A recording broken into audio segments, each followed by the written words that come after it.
Freddie the leaf had grown. His midsection was wide and strong, and his 5 extensions were firm and pointed. Freddie was surrounded by hundreds of other leaves, just like himself, or so it seemed. Soon he discovered that no 2 leaves were alike, even though they... Alfred was next to him. Ben was the leaf on his right side, and Claire was the lovely leaf overhead. They'd all grown up together. They'd learned to dance in the spring breezes,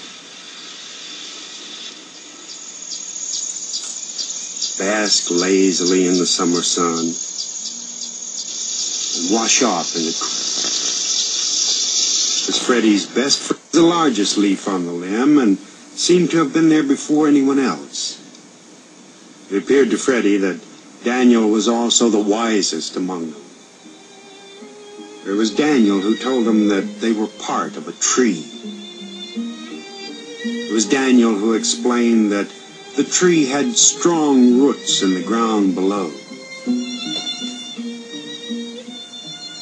It was Daniel who told them that they were growing in a public park.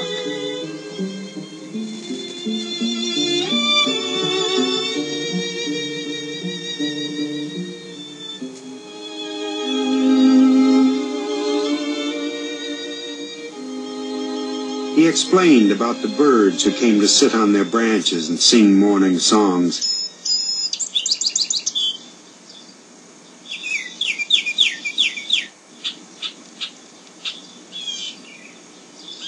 He explained about the animals.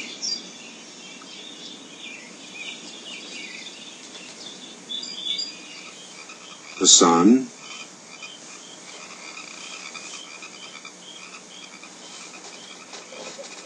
the moon, and the seasons. Freddie loved being a leaf. He loved his branch, his light, leafy friends, his place high in the sky, the breeze that jostled him about, the sun's rays that warmed him, the moon that covered him with soft, white shadows. The long, hot days felt good, and the warm nights were peaceful and dreamy.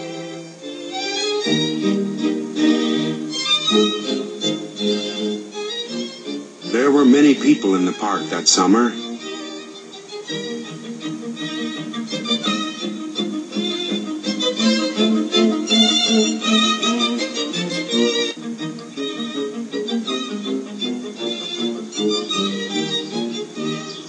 People often came and sat under Freddie's tree. Daniel told him that giving shade was part of his purpose. "What's a purpose?" Freddie had asked. "A reason for being," Daniel had answered. "To make things more pleasant for others is a reason for being.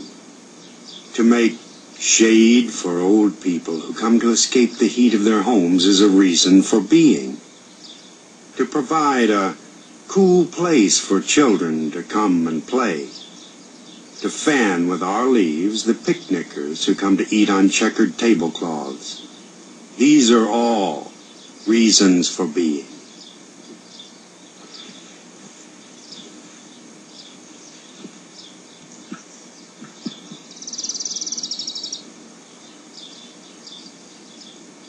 Freddie especially liked the old people. They sat so quietly and talked in low tones of times past.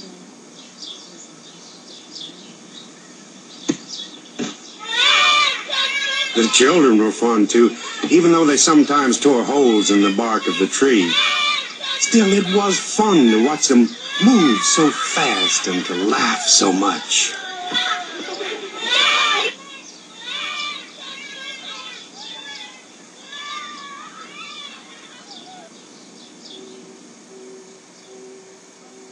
But Freddie's summer soon passed.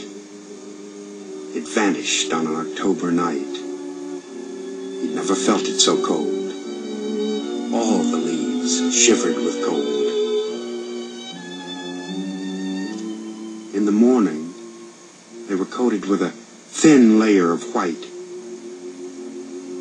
This quickly melted and left them dew-drenched and sparkling in the sun. Again, it was Daniel who explained they'd experienced their first frost, the sign that it was fall and that winter would soon come. Almost at once, the whole tree, in fact, the whole park, was transformed into a blaze of color.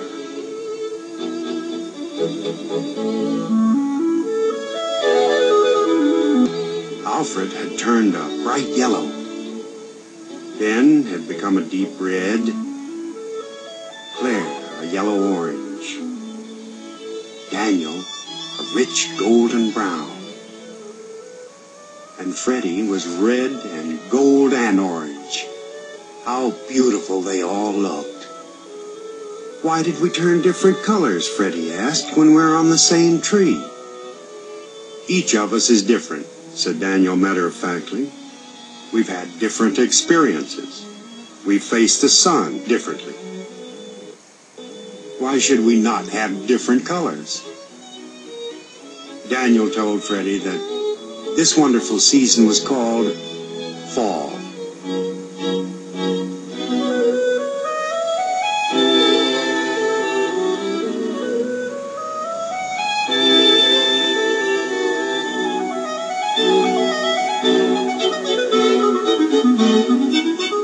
One day a very strange thing happened.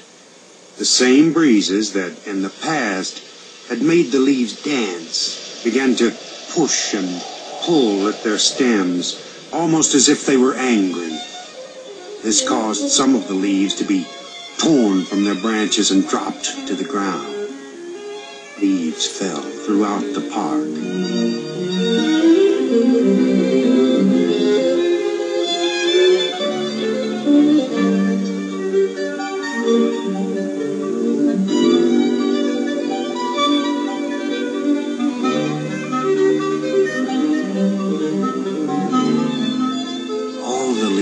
Became frightened. What's happening? They asked each other in whispers. It's what happens in fall, Daniel told them. It's time for leaves to change their home. Some people call it to die. Will we all die? Freddie asked. Yes, Daniel answered. Everything dies, no matter how big or small, how weak or strong. We first do our job. We experience the sun and the moon, wind and the rain. We learn to dance and to laugh, and then we die. I won't die, said Freddie with determination. Will you, Daniel? Yes, answered Daniel, when it's my time. When is that? No one knows for sure, Daniel responded. Freddie noticed that other leaves continued to fall. He thought, it must be their time. Soon, Freddie's branch was almost bare.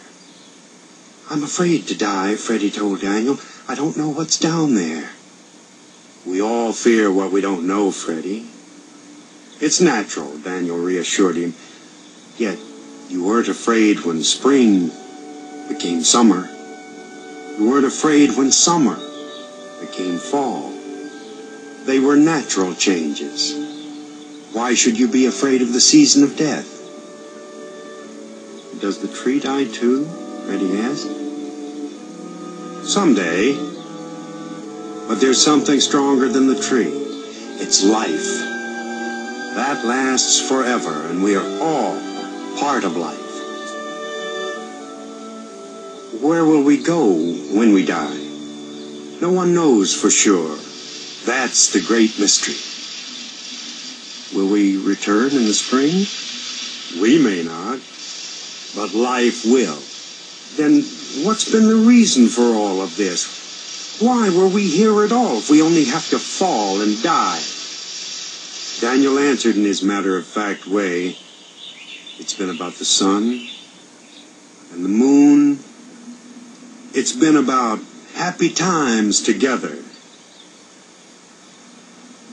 It's been about the shade and the old people and the children. It's been about the birds and the animals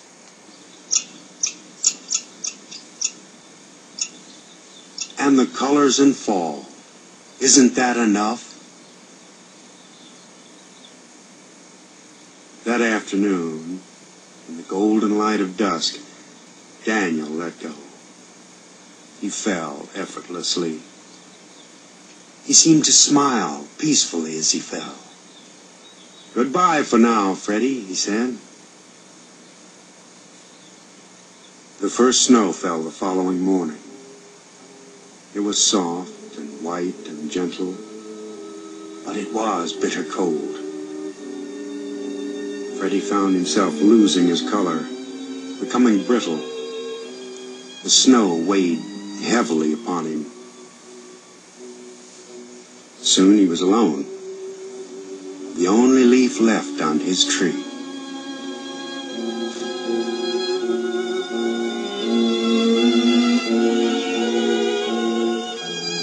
A short time later, the wind came that took Freddie from his branch. It didn't hurt at all. He felt himself float quietly, gently and softly downward. As he fell, he saw the whole tree for the first time. How strong and firm it was. He was sure it would live for a long time, and he knew that he had been a part of its life, and it made him proud. Freddie landed on a clump of snow. It somehow felt soft and even warm. In this new position, he was more comfortable than he had ever been. He closed his eyes. It was almost like falling asleep.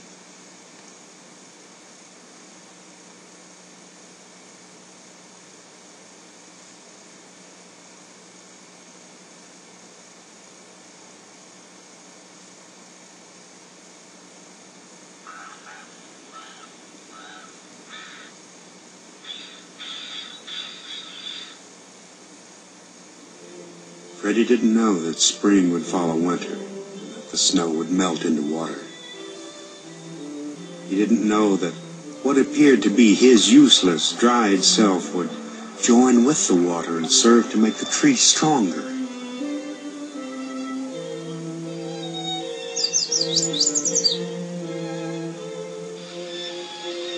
Most of all, he didn't know that there, asleep in the tree and the ground, were already plans for new leaves and new flowers, for all the wonderful new growth of the spring.